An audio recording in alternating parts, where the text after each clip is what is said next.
नमस्कार दोस्तों, मेरा नाम है आकाश और आप सभी का एक बार फिर से मेरे YouTube channel A to Z study में बहुत बहुत स्वागत है। और आज की क्लास में मैं आपको पढ़ाने वाला हूँ क्लास थर्ड हिंदी का पार्ट 6 हमसे सब कहते। और ये रही उसकी कुछ तस्वीरें। आइए अब हम इसकी रीडिंग शुरू करते हैं। हमसे सब कहते, नहीं सूर्य से कहता कोई, धूप यहाँ पर मत फैलाओ।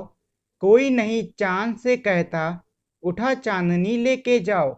इसका मतलब ये है कि इसमें बता रहे हैं कि एक बच्चा है जो कि अपने मन में ये सारी बातें सोच रहा है। वो ये सोच रहा है कि कभी भी कोई सूरज से ये नहीं कहता है कि तुम ये जो अपनी धूप है यहाँ पर मत फैलाओ, या फिर कभी भी कोई चांद से ये नहीं कहता है कि तुम अपनी चांदनी यहाँ से ले जाओ, मतलब कि जो भी तुम्हारी ये चांदनी है इसको भी यहाँ पर मत फैलाओ। कोई नहीं हवा से कहता, खबरदार जो अंदर आई। बादल से कहता कब कोई, क्यों जलधारा यहाँ बरसाई।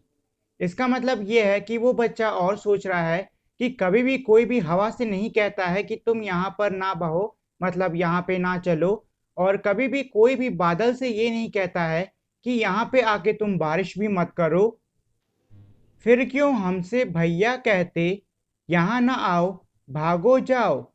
अम्मा कहती हैं, घर भर में खेल खिलौने मत फैलाओ। इसका मतलब यह है कि वो बच्चा कह रहा है कि जब इन सभी चीज़ों को, मतलब कि सूरज को धूप फैलाने से, चांद को चांदनी फैलाने से, हवा को आने से और बादल को बारिश करने से जब कोई मना नहीं करता है, तब हम मुझको भैया ये क्यों कहते हैं कि यहाँ पर मत आओ, और मेरी मम्मी ये क्यों कहती हैं कि घर भर में अपने खिलौनों को मत फैलाओ। पापा कहते बाहर खेलो, खबरदार जो अंदर आए। हम पर ही सब बस चलाते, जो चाहें वो डांट बताएं। इसका मतलब ये है कि बच्चा ये कह रहा है कि हमारे जो पापा हैं वो भी यही कहते हैं कि बाहर खेलो, घर के अंदर बिल्कुल भी मत आना। और जो भी हैं, मतलब घर में जितने भी बड़े लोग हैं, वो सिर्फ मुझी को डांटते रहते हैं, मुझी पर अपना बस चलाते रहते हैं। और इस कविता के, मतलब ये जो हमारा पाठ था, इसके लेखक हैं निरंकार देव से। तो ये तो था हमारी इस कविता का अर्थ।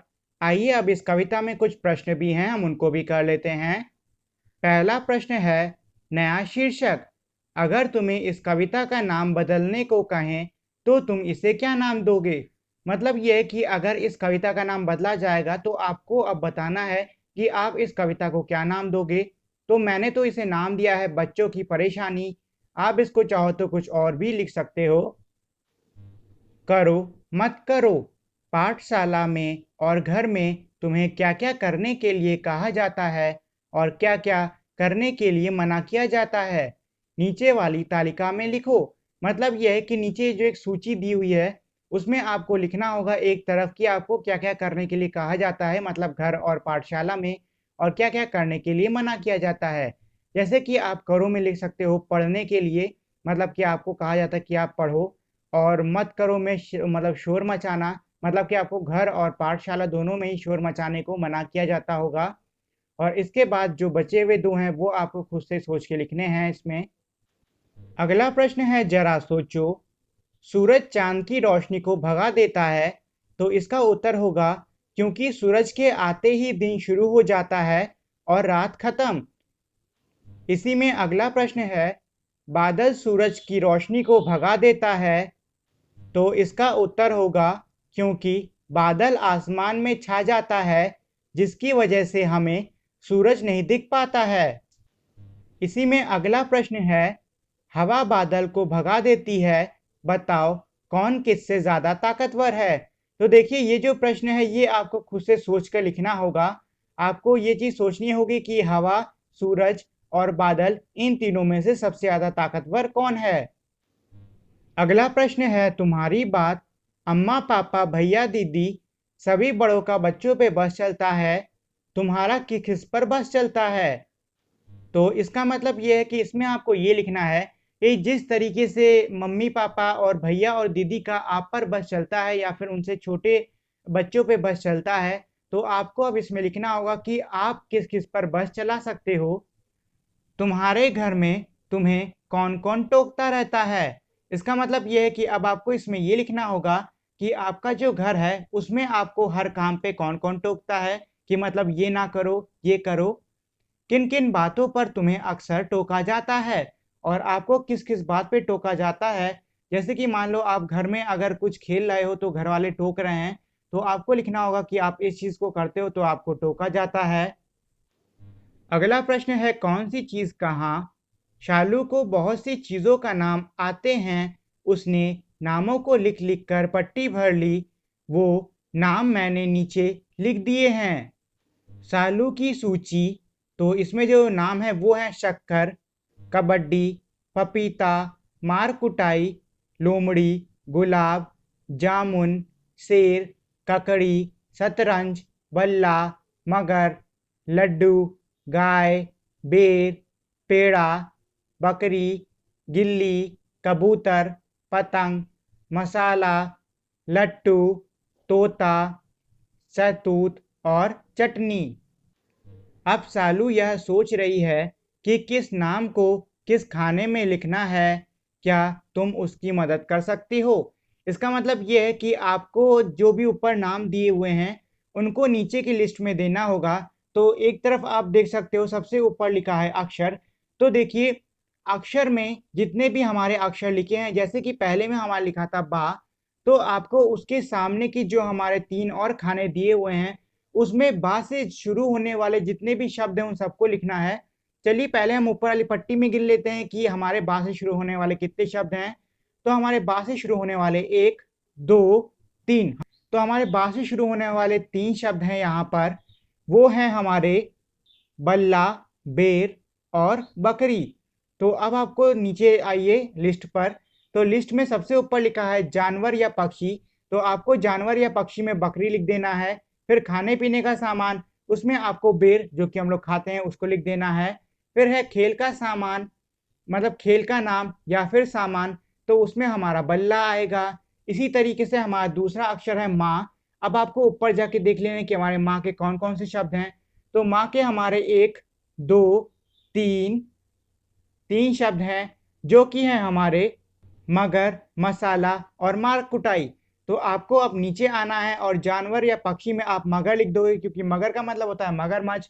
फिर है खाने पीने का सामान, तो उसमें आ जाएगा हमारा मसाला। और फिर खेलने के नाम या फिर हमारे सामान में आ जाएगा मार कुटाई, जिसे हम इंग्लिश में कहते हैं रेसलिंग। अब इसी तरीके से आपको का से शुरू होने वाले शब्द लिख देने हैं। फिर ला से, फिर पा, गा और आखिरी में शाह से आप लिख दोगे। तो शाह से हमारे कितने शब्द हैं। तो शाह से हमारे 1, 2, 3, 4। इसमें मुझे 4 शब्द दिख रहे हैं जो कि हैं हमारे शक्कर और शेर, शतरंज, शहतूत। तो ये हमारे 4 शब्द हो गए। अब आपको नीचे लिख देना है, जैसे कि जानवर या पक्षी में आप शेर लिख दोगे, खाने पीने के सामान में आप शक्कर और शहतूत लिख दोगे और खेल के नाम और सामान में आप लोग शतरंज को लिख दोगे। इसी में अगला प्रश्न है, ऐसे ही खेल तुम और अक्षरों के साथ खेल सकते हो। अलग तरह के खाने भी भर सकते हो, जैसे टा से शुरू होने वाला गोल और लाल चीज। अब हर एक खाने के नाम वर्णमाला के हिसाब से कर्ण में लगाओ। इसका मतलब यह है कि आपको अब इसमें लिस्ट बनानी होगी कि ऊपर आपने जो भी नाम सुने हुए हैं, मतलब जो भी नाम ऊपर आपने पढ़े हैं, उसमें आपको इस तरीके से लिखना होगा। जैसे कि पहले लिख दो जानवर या पक्षी, फिर जानवर और पक्षियों का नाम, फिर खाने पीने का सामान उनका नाम, और आखिरी में खेल या सामान का नाम और फिर उनका नाम। इसी में नीचे है, हमेशा सब कहते। कविता में जिन लोगों, चीजों और जगहों के नाम आए हैं उन्हें नीचे दी गई तालिका में लिखो। इसका मतलब यह है कि इस कविता में हमारे जो भी लोग, चीज और जगहों का नाम आया है आपको उन्हें नीचे तालिका में लिखना होगा।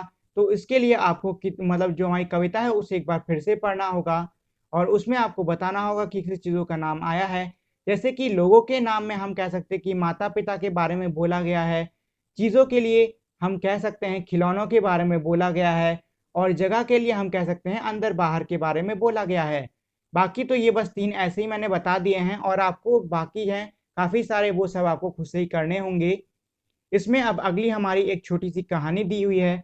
यह कहानी तुमने कई बार सुनी होगी, कौवा और लोमड़ी। मतलब ये कि एक कहानी के बारे में बता रहे हैं जो कि आपने कई बार सुना होगा, जो कि एक कौवा और लोमड़ी के बीच में है। तो मैं इस कहानी को छोटा-सा मतलब शॉर्ट फॉर्म में करके बताता हूँ। कहानी इस तरीके से शुरू होती है कि ये इसमें दिखाते हैं कि एक कौवा होता है, जो कि एक पेड़ की डाल पे एक रोटी का टुकड़ा मुँह में पकड़े बैठा होता है। उसके पास से एक लोमड़ी गुज़र रही होती है, जो कि काफ़ी भूखी होती है। जब वो रोटी के टुकड़े को कौवे के मुँह में देखती है, तो उसके मन में लालच आ जाता है और वो सोचती है कि किसी भी तरीके से उस रोटी के टुकड़े को वो हासिल करे। तो वो एक तरकीब लगाती है और कौवे के पास जाती है और कहती है कि कौवे भाई, तुम बहुत ही अच्छा गाते हो, क्या तुम मेरे लिए एक बार गा के सुना सकते हो? तो ये सुन के जो कौवा है वो बहुत ही ज़्यादा मतलब कि घमंड में आ जाता है। उसे लगता है कि जो लोमड़ी है वो उसकी वाक़ई में तारीफ़ कर रही है, तो वो गाने के लिए अपना मुँह खोलता है और क्योंकि उसने रोटी का टुकड़ा मुँह में ही पकड़ा होता है, तो जैसे ही वो अपनी चोंच खोलता है गाने के लिए, जो रोटी का टुकड़ा है वो नीचे गिर जाता है और लोमड़ी उस रोटी के टुकड़े को लेके वहाँ से भाग जाती है। तो ये है हमारी इस स्टोरी की कहानी पूरी। अब इसी में दूसरा है, आओ अब इन्हीं चित्रों से एक नई कहानी बनाएँ। मतलब ये है कि नीचे जो आपको चित्र दिए हुए हैं, आपको इन्हीं की मदद से नई कहानी बनानी होगी। जैसे कि पहले में आप देख सकते हो कि एक कौवा डाल पे बैठा है रोटी मुँह में लिए, दूसरे में अब जो रोटी है वो एक लोमड़ी के पास है, तीसरे में आप देख सकते हो कि जो लोमड़ी है वो कौवे के सामने खड़ी हुई है और जो रोटी का टुकड़ा है वो कौवे के पास आ चुका है। चौथे में आप देख सकते हो कि जो कौवा है वो काँव-काँव करने लग गया। पाँचवें में आप देख सकते हो कि जो लोमड़ी है वो अब जा रही है और आखिरी वाले में आप देख सकते हो कि जो कौवा है वो अब रोटी को खा रहा है। तो आपको इसी के हिसाब से एक कहानी छोटी-सी बनानी होगी और इसमें लिखना होगा। और इसी के साथ में हमारी आज की क्लास यहीं पे ख़त्म होती है। आप सभी का मेरे इस वीडियो को देखने के लिए बहुत-बहुत धन्यवाद। अगर आपको ये वीडियो अच्छी लगी हो तो प्लीज़ मेरी इस वीडियो को लाइक करें, शेयर करें और अगर आप इस चैनल पे नए हो तो इस चैनल को सब्सक्राइब करना ना भूलें। मिलते हैं हम अब अगली वीडियो में, तब तक के लिए नमस्कार।